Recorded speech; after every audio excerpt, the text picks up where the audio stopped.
સચિન જીઆઈડીસીમાં ફરી આગ લાગી. રોડ નંબર 24માં આવેલ સંસ્કૃતિ પ્રોસેસ પ્રાઇવેટ લિમિટેડ કંપનીમાં આગ લાગી હતી. સુરતની સચિન જીઆઈડીસીમાં આવેલી એક કાપડની ફેક્ટરીમાં આગ લાગતા અફરાતફરીનો માહોલ સર્જાયો હતો. મોડી રાત્રે લાગેલી આગ પર 5 કલાકની ભારે જહેમત બાદ આગ ઉપર કાબુ મેળવવામાં ફાયર વિભાગને સફળતા મળી હતી.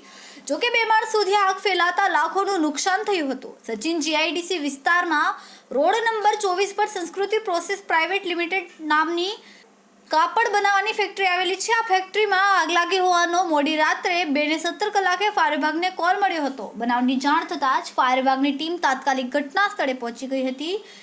5 કલાકની ભારે જહેમત બાદ આગ પર કાબુ મેળવી લીધો હતો.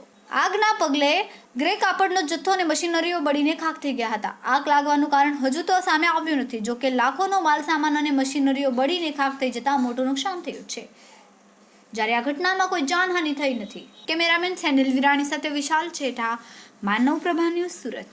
અમારા વિડીયોની નવી અપડેટ મેળવવા માટે સબસ્ક્રાઇબ કરો માનવ પ્રભા ન્યૂઝ ચેનલને.